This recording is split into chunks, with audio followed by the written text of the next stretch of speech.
Is it possible to experience opportunities and obstacles?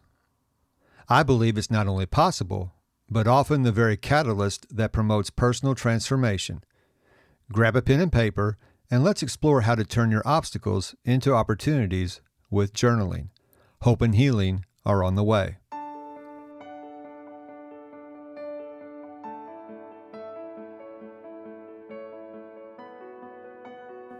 Hi neighbor, welcome to another journaling episode of Anchors of Encouragement.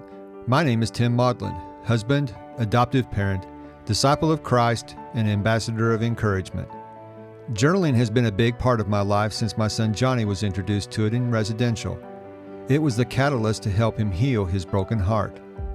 For me, the power of journaling is captured in the following quote: "You can think a feeling, you can speak a feeling, but if you want to touch a feeling, you need to write."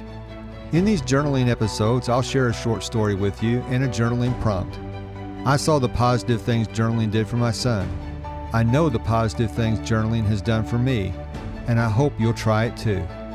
I would like to invite you to grab a pen and paper, and let's tap into the power of journaling together. Hope and healing are on the way.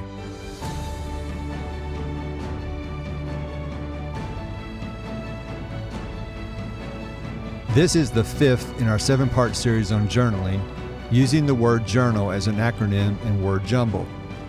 Today we're looking at the letter O and how to see opportunities and obstacles through journaling. Is it possible to experience opportunities and obstacles? I believe it's not only possible, but often the very catalyst that promotes personal transformation. There are a couple of ways to consider obstacles and the opportunities they present. One of them is really easy. It's when a person looks at an obstacle as an opportunity to complain. Every one of us have things that happen to us. A lot of times, those things happen at the most inopportune time. That's life. Do you like to be around a person that's always complaining? I know I don't. Now, I'm not saying to never complain. We all need people in our lives that we can complain to. But it's also easy to wear those people out. I want to encourage you to complain in a different way, and once you've done that, then you can start to see the opportunities in your obstacles. So let's get to the daily doable. Instead of complaining to your friends when you're faced with obstacles, I want to encourage you to complain to paper. There's a quote I've used on this podcast before. It's from Anne Frank. Paper is more patient than people. We can wear our friends out. We can never wear paper out. There are some things we have no business saying to our friends or to other people. It's better to put them on paper.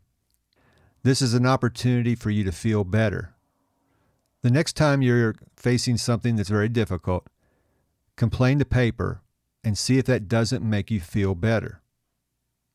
The second part of your daily doable involves a journaling prompt. Ask yourself this question: how many opportunities can I realize from this obstacle? Sit with that question. Set the intention with that question before you go to sleep and let your brain do the work overnight. In the morning, be ready because you're going to be able to capture those ideas on paper. During this series, I've shared a personal story with you at the beginning of each episode. Today, I've chosen to share that story with you at the end. The obstacle I have in mind, and the one that I've journaled about in order to look for the opportunities in it, is adoption trauma. My family has lived with adoption trauma. It's not something I would wish on anyone. Unfortunately, I realize there are many adoptive families living with it too. As I've reflected on this obstacle and the opportunities that it can present to me, this podcast became a reality. I'm still amazed that I'm sitting behind this microphone speaking to you. There are many other opportunities that I'm realizing with this obstacle, opportunities that I've journaled about, that I will share with you as we continue our journey together. So is it possible to experience opportunities and obstacles? Absolutely. It's not only possible, but often the very catalyst that promotes personal transformation. I've seen it in myself, I've seen it in my family. I hope you will see it in yourselves too. Before I go, there's something I would like to leave you with. And it really goes hand in hand with what we've talked about today and the opportunities that I am still seeking out from this obstacle. How can I serve you better? What do you need to hear from me? And who do you need to hear it from? If it's something that I can answer from Scripture or from my own personal experiences, I'll be happy to do that. If there are things that I need to bring an expert on to talk about, I'll be happy to seek those individuals out and bring them to you. The easiest way for you to let me know how I can serve you better is to email me at this address, tim@anchorsofencouragement.com. That's tim@anchorsofencouragement.com. That's all for this episode. I want to thank you so much for joining me. In our next episode, I'll be back with another letter in our acronym and consider the concepts behind it. Until next time, this is Tim encouraging you to do what you can now. If this podcast has given you the courage and confidence to face storms in your life, the number one way you can thank me is to leave a written review on Apple Podcasts. Tell a friend about the show and be an anchor of encouragement for other adopted parents.